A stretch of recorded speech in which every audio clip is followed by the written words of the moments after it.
रामपुर नाम के एक शहर में एक रीता नाम की लड़की अपने पापा के साथ रहती थी। उसका कोई भाई नहीं था और मम्मी भी नहीं थी। वो बहुत अमीर परिवार से थी। एक बार वो अपने पापा के साथ कहीं जा रही थी।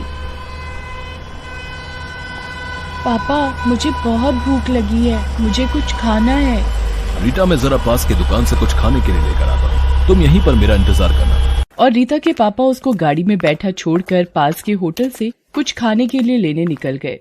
यहाँ तो मैं बोर हो रही हूँ, क्या करूँ, पता नहीं पापा कब आएंगे। तभी उसे दूर एक लड़का राखी बेचता हुआ दिखा। उसका नाम राजेश था। राखी ले लो राखी, सुंदर सुंदर राखी, अपने भाइयों के लिए राखी ले लो राखी। अरे वाह, ये तो बड़ी सुंदर राखी है। ले लो ना एक राखी, ये ले लो ना, बहुत सुंदर है। नहीं, मैं राखी नहीं ले सकती। पर क्यों, ये तो बहुत सुंदर राखी है, भाई की कलाई पर बहुत सुंदर लगेगी। हाँ, राखियाँ तो बहुत सुंदर हैं, पर जिसे राखी बांधू वैसा मेरा कोई भाई नहीं है। मेरी भी कोई बहन नहीं है, ऐसा करो तुम मुझे राखी बांध लेना। रीता खुश हो जाती है और तभी दूर से उसको उसके पापा आते हुए दिखते हैं। 4 दिन बाद राखी है, मैं यहीं पर आकर तुम्हें राखी बांधूंगी, तुम मेरा इंतजार करना भैया, अभी मेरे पापा आ रहे हैं, वो तुमसे बात करते हुए देखेंगे तो बहुत नाराज होंगे, अभी तुम जाओ। राजेश अपने आप को भाई सुनकर बहुत खुश होता है और उससे वहाँ पर आकर राखी बंधवाने के लिए मान जाता है। 4 दिन बाद जब राखी का दिन आता है तब राखी लेकर रीता उसी जगह पहुँचती है और राजेश को राखी बांधती है। बहन, राखी तो तूने मुझे बांधी है, पर मेरे पास कुछ नहीं तुझे देने के लिए। मैं खुद एक गरीब लड़का हूँ और तुम एक अमीर, मैं तुझे क्या दे सकता हूँ। भाई, मैंने राखी तुमसे कुछ लेने के लिए नहीं बांधी, एक रिश्ते के लिए बांधी है। आज से तुम मेरे भाई और मैं तुम्हारी बहन। और वो राजेश का हाथ पकड़कर अपने दोस्तों से मिलवाने ले जाती है, पर राजेश के फटे पुराने कपड़े देखकर सब उसका मजाक उड़ाते हैं। अरे रीटा, क्या पूरी दुनिया में तुझे और कोई भाई नहीं मिला? ये देख, इसके पास तो कुछ कपड़े भी नहीं है, इस गरीब को तूने भाई बनाया। जैसे भी हैं मेरे भाई हैं, तुम्हें इससे क्या, तुम सब जाकर अपना काम करो। ये सुनकर रीता को बहुत बुरा लगता है और रीता राजेश को लेकर दुकान पर पहुंचती है और उसको कुछ नए कपड़े दिला देती है। रीटा, इतने महंगे कपड़े मैंने कभी नहीं पहने, मैं ये महंगे कपड़े नहीं ले सकता। कोई महंगे नहीं है भाई, ये कपड़े मेरी तरफ से राखी का गिफ्ट है तुम्हारे लिए। राजेश उन्हें लेकर बहुत खुश होता है। इसी तरह दोनों अक्सर मिला करते और बहुत सारी बातें किया करते। राजेश को बहन का प्यार मिला और रीता को भाई का। कुछ समय बीत जाता है और अगली राखी का त्योहार आता है। राजेश वहीं पर रीता का इंतजार करता है। सुबह से शाम हो जाती है पर रीता नहीं आती। राजेश उसको ढूंढता हुआ उसके घर पहुंच जाता है। उसकी बहुत बड़ी हवेली देखकर हैरान रह जाता है और अंदर जाने लगता है। अरे, कहाँ जा रहे हो लड़के? मुझे रीटा से मिलना है। अरे, रीटा मैडम से कोई नहीं मिल सकता, और वैसे भी तुम हो कौन जो रीटा बेबी से मिलना चाहते हो? मैं रीटा का भाई हूँ। तुम रीटा के भाई हो? रीटा का तो कोई भाई नहीं है, और रीटा बेबी को तुम ही मिले थे भाई बनाने के लिए। अरे जाओ, किसी और को बेवकूफ बनाना।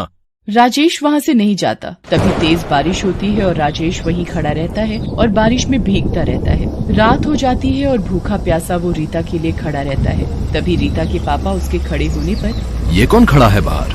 साहब, ये लड़का रीटा बेबी से मिलने आया है और खुद को उनका भाई बता रहा है।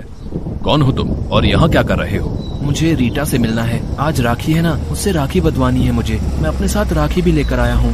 तुम्हें राखी बांधेगी रीटा? अभी शक्ल आईने में देखी है? जा भाग यहाँ से और दोबारा यहाँ नजर मत आना, नहीं तो हड्डी पसली तोड़ दूंगा। और राजेश को धक्के मार कर निकाल दिया जाता है। उसके बाद राजेश कभी रीता से नहीं मिल सका। करीब 10 साल बाद राजेश रीता के घर के बाहर से गुजर ही रहा होता है कि उस घर में राजेश देखता है। रीटा बेटी, जल्दी नीचे आओ, कुछ दिखाना है तुम्हें। मेरी बहन वापस आ गई। और राजेश रीता को आवाज देता है और रीता उसके पास आ जाती है। रीटा, तुम इतने सालों से कहाँ थी? मैं हर राखी पर तुम्हारा यहाँ इंतजार कर रहा था। कौन हो तुम? भूल गई रीटा, आज से 10 साल पहले तुमने मुझे राखी बांधी और मुझे अपना भाई बनाया था। क्या बक रहे हो तुम? मैं तुम जैसे छोटे लोगों को अपना रिश्तेदार बनाऊंगी क्या? ये सब झूठ है। नहीं रीटा, ये सच है। तुम मुझे अपना भाई कहती थी और मैं राखी बेचता था। तुमने 10 साल पहले मुझसे ही राखी खरीद कर मुझे ही बांधी थी। मुझे ऐसा कुछ याद नहीं, और अगर ऐसा हुआ भी है तो वो मेरे बचपन की बात थी। अब सब भूल जाओ, मेरा कोई भाई नहीं है और मैं तुमको अपना भाई क्यों बनाऊंगी? सिक्योरिटी, इसे यहाँ से निकालो। पता नहीं कहाँ से आ जाते हैं गरीब लोग। राजेश मुंह लटकाकर वहाँ से चला जाता है। कई दिन बीत जाते हैं। एक दिन रोड पर एक कार का एक्सीडेंट हो जाता है। राजेश वो देखने जाता है। वो देखता है कि रीता की गाड़ी का एक्सीडेंट हो गया है। राजेश भागकर रीता को देखता है तो उसका बहुत खून निकल गया होता है। राजेश रीता को हॉस्पिटल पहुंचाता है और डॉक्टर से कहता है, डॉक्टर साहब, मेरी बहन को बचा लो, इसका बहुत खून निकल रहा है। हाँ, मैं देखता हूँ। डॉक्टर, मेरी बहन ठीक तो है ना? उसको कुछ हुआ तो नहीं? राजेश, एक्सीडेंट में तुम्हारी बहन की आंखें चली गई हैं।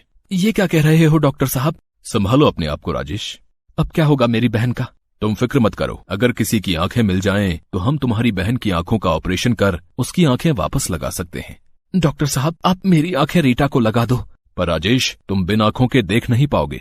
मुझे इसका कोई मलाल नहीं डॉक्टर साहब, आप मेरी आंखें रीटा को दे दो, मैं उसकी नजरों से दुनिया देखूंगा। राजेश एक पत्र लिखता है और डॉक्टर को देता है और कहता है, डॉक्टर साहब, जब मेरी बहन रीटा की आंखें लग जाएं, तब आप उसे ये पत्र दे देना, पर किसी को भी मेरे बारे में नहीं बताना, ना ही मेरा पता। ठीक है राजेश, जैसा तुमको सही लगे। और डॉक्टर राजेश को आंखें दान करने के लिए ऑपरेशन थिएटर में आने के लिए कहते हैं। राजेश जाने से पहले रीता के पापा को उसके एक्सीडेंट के बारे में बता देता है। हेलो अंकल, रीटा का एक्सीडेंट हो गया है, वो सिटी हॉस्पिटल में है, जल्दी आओ। आप कौन बोल रहे हो और ये एक्सीडेंट कैसे हुआ? अंकल, रीटा की गाड़ी एक ट्रक से टकरा गई थी, जिससे उसका एक्सीडेंट हो गया। रीटा की हालत नाजुक है, आप जल्दी आ जाओ। राजेश के फोन के बाद रीता के पापा हॉस्पिटल पहुंच जाते हैं। उधर राजेश अपनी आंखें रीता को दान कर देता है और वहां से चला जाता है। डॉक्टर साहब, अब मेरी बेटी कैसी है? अब आपकी बेटी बिल्कुल ठीक है, किसी ने अपनी आंखें देकर रीटा की आंखों की रोशनी लौटाई है। कौन है वो डॉक्टर साहब? मुझे उससे मिलना है। सॉरी, पर हम उसका नाम और पता नहीं बता सकते, उसने मना किया है। जब रीता की आंखें ठीक हो जाती हैं, तब डॉक्टर उससे कहते हैं, रीटा, तुम्हारी आंखें किसी और की देन है और उसने तुम्हें ये पत्र देने के लिए कहा है।